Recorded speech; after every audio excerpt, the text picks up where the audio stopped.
할렐루야. 할렐루야. 네, 반갑습니다.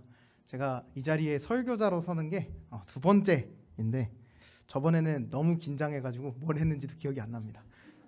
지금도 살짝 긴장되는데 저번보다 좀 나은 것 같습니다. 오늘 교사 헌신 예배입니다. 헌신하다 보니까 하나님께 올바로 헌신하는 방법이 무엇인가에 대해서 설교해야겠다라고 해서 오늘 말씀을 가져왔습니다. 이렇게 꾸며서 말했지만 그냥 제가 하고 싶은 거 가져왔다는 말입니다. 네. 제가 이제 신대원을 이번 연도부터 다니게 되었는데 저와 함께 같은 연도에 입학한 동기에게 참 충격적인 이야기를 들었습니다. 본인이 사역했던 전 사역지에 대한 이야기였는데요. 그 교회에서 성경이 중요하지 않았다고 합니다. 성경이 필요가 없대요. 뭐가 중요하냐면 열심히 기도하는 거, 열심히 찬양하는 거, 이게 중요하다라고 말을 합니다. 더 나아가서 목사님이 그리고 전도사가 설교를 준비할 때 준비를 하면 안 된대요. 준비를 하면 안 된대. 그러면서 여기서 올라와서 그 하나님께서 주시는 말씀 그대로, 성령이 주시는 말씀 그대로 해야 된다, 이렇게 말을 하더라고요. 저 오늘 여기 준비해 왔거든요. 준비해 왔습니다. 우리 목사님도 준비를 하시는데 그 교회 가면은 저희는 2단이 되는 겁니다. 그럼 우리는 이걸 물어볼 수 있습니다. 그럼 우리에게 하나님의 말씀인 성경이 왜 그렇게 중요할까요? 우리가 왜 성경을 그렇게 강조하고 이 하나님의 말씀인 성경을 왜 자꾸 읽으라고 할까요? 그냥 우리 앞에 계시는 목사님이나 저와 같은 설교자한테 그냥 성경에 대해서 설교 좀 듣고 성경 말씀 읽는 것보단 그냥 기도 열심히 하고 찬양 열심히 하고 그렇게 신앙생활하면 안 되는 걸까요? 우리 목사님들 그렇죠? 왜 자꾸 귀찮게 여러분에게 성경 읽어야 합니다 강조하고 성경을 읽으라고 그렇게 말씀하시고, 특히 우리 교회에서는 우리 이번 연도는 좀 쉬고 있지만 성경 통독이라는 말 그걸로 해가지고 왜 굳이 우리에게 성경을 읽게 하는 것일까요? 오늘 읽은 이 출애굽기 32장의 배경을 잠깐 살펴보자면 출애굽하고 이제 홍해를 건너서 이 시내산에 도착했습니다. 이 시내산이 이제 출애굽하고 3개월 뒤에 도착했다라고 이 19장에서 이야기를 하고 있습니다. 이 19장에서 이렇게 얘기를 하시고 20장에 무엇이 나오냐면 이 하나님께서 임재하셔서 시내산에 임재하셔서 10계명에 대해서 설명해 줍니다. 10계명을 쫙 20장에서 주세요. 20장에서 쭉 준 다음에 이스라엘 백성들은 하나님의 임재를 보고 벌벌 떱니다. 벌벌 떨고 21장, 22장, 23장에 이제 이 법에 대해서 쭉 얘기를 해주시고요. 24장에 모세가 이거에 대해서 내려와서 말한 다음에 다시 시내산에 올라가서 총 40일 동안 40주야 동안 있었다라고 설명하고 있습니다. 그리고 25장, 26장, 27장, 28장 해가지고 쭉 31장까지 또 하나님께서 어떻게 하나님을 섬겨야 하는지 그거에 대해서 쭉 얘기하고 있어요. 그리고 모세가 언제 내려왔냐, 올라가서 언제 내려왔냐, 오늘 32장에서 내려옵니다. 즉 이 금송아지를 만든 게 출애굽하고 나서 1년 지났다가 지금 이 사건이 터진 게 아닙니다. 길어봤자 3개월, 3-4개월 정도. 내려온 순간 40일이니까요.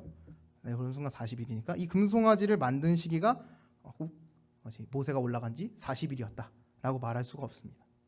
그냥 대충 그냥 그 정도 됐다라고 했을 때 총 3개월 40일 정도 지났는데 이 이스라엘 백성들이 32장에서 뭘 하고 있나요? 금송아지를 만들고 있습니다. 오늘 읽은 말씀 1절부터 쭉 보자면 모세가 산에서 내려옴이 더뎠대요. 좀 느리게 온 거예요. 안 오는 거야. 그러니까 이스라엘 백성들이 불안해가지고 이 아론에게 요구를 합니다. 우리를 위하여 우리를 인도할 신을 만들라. 이 모세 곧 우리를 애굽 땅에서 인도하여 낸 사람은 어찌 되었는지 알지 못함이라. 그래서 이 이스라엘 백성들이 뭘 하냐면 아론이 명령을 합니다. 그럼 너의 자녀, 너의 아내들의 귀에 있는 금꼬리를 빼서 나한테 가져와라. 얼마나 신앙심이 뛰어났는지 모르겠어요. 모든 백성들이 다 이것을 행합니다. 다 귀에서 금고리 다 뺍니다. 다 빼가지고 다 모아요. 그 금을. 그래서 불을 해가지고 송아지 형상을 딱 만듭니다. 그런데 우리 이 이스라엘 백성들이 우상을 만들었다 보통 이야기합니다. 근데 이스라엘 백성들이 우상을 만들고자 이걸 만들었을까요? 우상을 만들고자 하기 위해서 이 금송아지를 형상을 만들어서 섬겼을까요? 4절을 정확히 보시면은 이 아론이 이 금송아지를 딱 갖다 놓고 하는 말이 있습니다. 뭐냐면 너희를 애굽에서부터 인도하여 낸 신이다 라고 이야기합니다. 이 금송아지가 뭐라고 얘기하나요? 하나님이다 이 얘기를 하고 있는 거예요. 이 금송아지 하나님이다. 그냥 하나님을 형상을 딱 만들어 가지고 하나님 형상 만들어서 야 이거 하나님이니까 하나님을 섬겨라 이렇게 이야기합니다. 또 그리고 거기다가 번제와 화목제를 드려요. 또 우리 그 제사법 중에 번제랑 화목제가 있죠. 우리 율법에서 제사법에 또 이제 예배를 또 하고 있는 거예요. 그래서 하나님을 예배하는 방식으로 그래서 예배를 했어요. 근데 이것이 왜 우리는 잘못됐다고 했을까요? 잘못됐다고 하는 이유가 뭘까요? 잘못됐다고 하는 이유가 일단 1차적으로 하나님께서 이것을 보시고 어떻게 반응하셨죠? 어떻게 반응하셨나요? 어떻게 반응하시나요? 이 쭉 보시면은 7절에서 어떻게 하냐면 가라 모세에게 이르게 너는 내려가라 내가 애굽 땅에서 인도하여 낸 내 백성이 부패하였도다 라고 하면서 10절에서는 내가 그들에게 진노하여 그들을 진멸하고 너를 큰 나라가 되게 하리라. 이게 가벼운 죄가 아니었던 거예요. 하나님께서 이렇게 크게 분노하시고 이스라엘 백성들을 쓸어버리시겠다라고 말씀하신 거예요. 이 하나님의 반응을 봤을 때 이스라엘이 저지른 잘못은 절대 작은 게 아니라는 겁니다. 근데 우린 한 가지 의문이 생깁니다. 아니 하나님 섬긴 거 아닌가요? 4절에서 다른 것도 아니고 애굽에서 우리를 인도하여 낸 그 하나님이다 라고 이야기했잖아요. 아니 뭐 그 다른 신 뭐 만들어 가지고 그거를 섬기려고 했던 게 아니고 하나님께서 그냥 좀 이계명 조금 어겨 가지고 그런 건데 그렇잖아요. 왜 하나님께서 이렇게까지 분노하실까? 우리 한 가지 간과하는 것이 있습니다. 이집트의 신은 굉장히 많아요. 그럼 여기서 소에 해당하는 신이 없을까요? 소에 해당하는 신이 있습니다. 있어요. 제가 쉽게 말해서 예시를 하자면은 여러분이 원래 다 불교였다고 해봅시다. 원래 다 불교였어요. 불교에 다녀서 불교신은 이제 석가모니를 믿고 있었어요. 근데 이제 하나님의 축복으로 인해서 다 이제 교회로 온 거예요. 근데 갑자기 제가 석가모니성을 딱 갖다 놓고 이건 하나님입니다라고 말을 한다면 신앙의 초보자인 여러분은 이 석가모니상을 보고 뭐라고 생각하시겠어요? 뭐라고 생각하실 것 같아요? 석가모니가 하나님인가? 이 생각하지 않을까요? 즉 여기서 결론적으로 말하자면 이 32장에서 이 백성들은 제2계명만 어긴 게 아니라 1, 2, 3, 4, 3계명 전부 다 어긴 것입니다. 그럼 이제 우리 이걸 살펴야 돼요. 이스라엘 백성들이 정말 이 10계명을 몰라가지고 이거 형상 만들면 안 되는 거 알고 몰라가지고 이걸 만들었을까요? 우리가 만약 이스라엘 백성들을 몰라서 그랬다면 하나님께서 자비로우심으로 좀 봐주실 수 있는 거 아닌가요? 근데 한번 말씀 한번 찾아보겠습니다. 출애굽기 24장입니다. 출애굽기 24장 3절. 출애굽기 24장 3절. 출애굽기 24장 3절입니다. 다 같이 읽도록 하겠습니다. 모세가 와서 여호와의 모든 말씀과 그의 모든 율례를 백성에게 전하매 그들이 한 소리로 응답하여 이르되 여호와께서 말씀하신 모든 것을 우리가 준행하리이다. 이렇게 얘기합니다. 어떻게 해죠? 알려줬다고요? 안 알려줬다고요? 지금 20장에서 이 10계명 나왔고요. 그 다음에 21장, 22장, 23장에 걸쳐서 법에 대해서 쫙 얘기를 했어요. 그 다음에 모세가 잠깐 내려와서 24장에서 잠깐 내려와서 이스라엘 백성들에 말한 거예요. 33절에 이 여호와의 말씀과 율례를 모두 전하니 이스라엘 백성들이 또 어떻게 해요? 거기에다가 대답을 했어요. 대답했어요. 다 지키겠습니다. 다 지키겠습니다. 이스라엘 백성들이 몰랐다고요? 알았어요. 알았어. 이스라엘 백성들은 알고 있었음에도, 들었음에도, 대담했음에도 뭘 원했던 거예요? 그럼 익숙한 것을 원한 거예요. 익숙한 것. 하나님이 나한테 뭐라 말했는지는 난 모르겠고 내가 익숙하던 방식으로 섬기고 싶은 거예요. 그래서 어떻게 해요? 이 이집트 신들은 어때요? 다 보이는 신이에요. 보이는 신. 다 형상이 있어요. 다 모습이 있어요. 다 그 조각상을 해가지고 다 모습이 있어요. 그냥 그거 그렇게 하고 싶었던 거예요. 하나님을 형상으로 만들어가지고 하고 싶었던 거예요. 근데 그 하필이면 또 송아지 형상을 만들어가지고 하나님이 왜 이 십계명을 이 법들을 왜 자신들에게 주어졌는지, 이 말씀들이 왜 나에게 주어졌는지는 관심이 없었어요. 하나님께서 왜 이 십계명을 이 백성들에게 주었는가? 이 제2계명이 도대체 무슨 의미였는가? 왜 이 계명을 자신에게 주었는가에 대해서는 생각하지 않고 자기가 원하는 방식으로 하나님을 섬기고 싶었던 거예요. 익숙한 방식으로. 하나님께서 말씀하시는 거 상관이 없어. 그거는 내 알바가 아니야. 그리고 뭐예요? 형상을 만들어서 하나님께서 굳이 하지 말라고 한 거 만들어가지고 했던 거. 우리 이 말씀을 보고 그냥 뭐 이스라엘 백성들이 뭐 이스라엘 백성 했다. 이스라엘 백성들이 뭐 나쁜 짓 했다. 뭐 이렇게 하고 넘어가시면 안 됩니다. 우리가 이제 흔히 착각하는 것이 있습니다. 나는 모세일 것이다. 나는 다윗일 것이다. 나는 다니엘일 것이다. 다니엘의 세 친구들 같을 것이다. 이렇게 흔히들 착각을 합니다. 우리 객관적으로 한번 생각해 봅시다. 이 모세의 사역들을 쭉 볼 수 있죠. 이 모세가 이 홍해 앞에 딱 다다랐을 때, 뒤에 딱 이집트 군대가 왔을 때 이 사람들이 어떻게 반응하죠? 야, 우리 다 죽었다. 모세, 우리 왜 여기로 데려왔냐? 우리 여기다 매장시키려고 데려왔냐? 차라리 우리가 애굽 사람들을 섬기는 것이 더 나았다. 라고 말하는 동안 모세는 뭐라고 하나요? 모세는 뭐라? 두려워하지 말라. 두려워하지 말라. 하나님께서 너에게 역사하시는 것을 봐라. 이렇게 담대하게 선포합니다. 우리는 이렇게 할 수 있느냐? 저는 잘 모르겠습니다. 저는 못할 것 같아요. 다니엘을 한번 봅시다. 다니엘 세 친구들.